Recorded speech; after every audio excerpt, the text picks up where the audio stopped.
राधे राधे। जय श्री कृष्णा। माता उमा ने पूछा, गणेश, बैसाखी चौथी का क्या विधि विधान है, सो कहो। इस चौथ को संकटनाशक चौथ क्यों कहते हैं।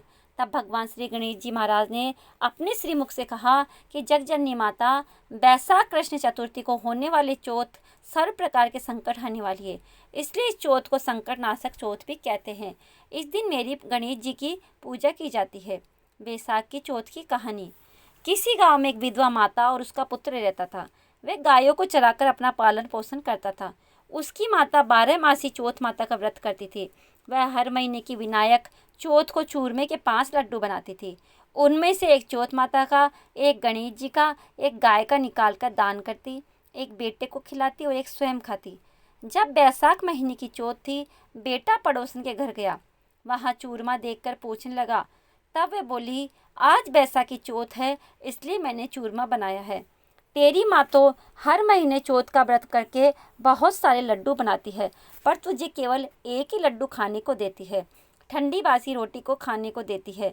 लड़का पड़ोसन की बातों के बहकावे में आ गया और अपनी माता से बोला, माँ, तू तो चूरमा खाती है और मुझे सिर्फ एक लड्डू देती है, इसलिए अब तू चौथ माता का व्रत करना छोड़ दे।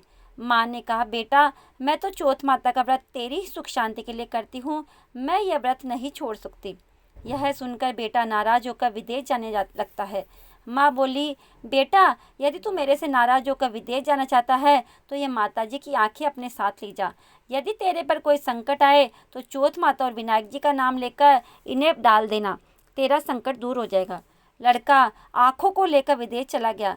रास्ते में उसे एक खून से भरी हुई नदी मिली, जिसे पार करना संभव नहीं था।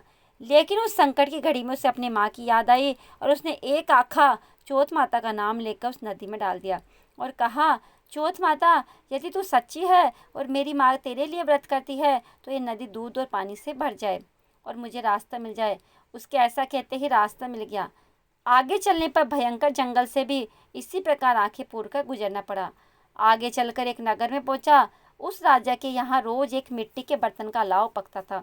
वह लाव तब पकता था जब उसमें एक आदमी की बलि दी जाती थी, यानी एक आदमी को बर्तनों के साथ चुन दिया जाता था।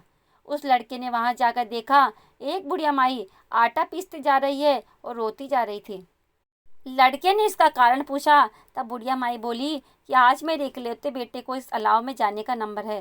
तब वह लड़का बोलता है, बुढ़िया माई, तू मुझे जल्दी से खाना खिला दे, तेरे पुत्री की जगह मैं जाऊंगा। बुढ़िया माई ने मना करने पर भी वह नहीं माना और राजा का बुलावा आने पर अपना सामान बुढ़िया माई के घर छोड़कर चला गया। साथ में चौथ माता की आंखें। वे एक जल का लोटा लेकर उस अलाव में अपने साथ रख लिया और चौथ माता का नाम लेकर बैठ गया। दूसरे दिन अलाव पककर तैयार हो गया। लोगों को बहुत आश्चर्य हुआ। प्रजा ने जाकर राजा से यह बात कही। तब राजा स्वयं देखने आए। अलाव में से बर्तन निकाले जाने लगे तो अंदर से आवाज आई, धीरे धीरे बर्तन उतारो, अंदर मैं हूँ। तभी राजा ने आवाज सुनकर कहा कि तू अंदर कौन है, कोई भूत प्रेत है या कोई देव। तब वह लड़का बोला, कल जिस लड़के को तुमने अलाव में चुना था, मैं वही लड़का हूँ। लड़का बाहर आया। बाहर आने पर बुढ़िया माई व राजा के पूछने पर उसने कहा कि यह सब चमत्कार मेरी चौथ माता व विनायक जी के व्रत का है। मेरी माँ मेरी सलामती के लिए व्रत करती है। उन्हीं के प्रताप से आज मेरा यह भयानक संकट दूर हुआ है। राजा को विश्वास नहीं हुआ। तब राजा ने 2 घोड़े मंगाए। एक पर स्वयं बैठा, दूसरे पे लड़की को बैठाकर उसके हाथ पैरों से जंजीर बांधी और कहा, यदि तेरी चौथ माता सच्ची है तो यह जंजीर मेरे हाथ पैरों में आ जाए। लड़की ने चौथ माता का आँखा फोड़ कर कहा, हे गणेश जी महाराज, आप ही मेरी रक्षा करना। इतना कहते ही भगवान की कृपा से वह जंजीरें खुलकर राजा के हाथ में जा गिरी। राजा रानी व प्रजा ने चौथ माता का चमत्कार अपनी आंखों से देखा। उसी दिन से वे सभी चौथ माता व विनायक जी के परम भक्त हो गए। राजा ने अपनी राजकुमारी का विवाह उस लड़के के साथ कर दिया और बहुत सारा धन वैभव देकर उसको विदा किया। अब वह दोनों वर वधू अपने गांव पहुंचे तो लोगों ने जाकर बुढ़िया माई को बताया कि तेरा बेटा बहू साथ लेकर आ रहे हैं। तब वह बोली, अरे नहीं, मेरे भाग्य में बहू बेटे का सुख कहाँ है, एक था उसे भी तूने सिखा पढ़ाकर भेज दिया। वह ऐसा कह ही रही थी कि दोनों जने उसके पैरों में गिर गए और बेटा अपनी माँ से माफ़ी मांगने लगा और कहने लगा कि यह सब चौथ माता की ही कृपा है कि आज मैं तेरे सामने खड़ा हूँ।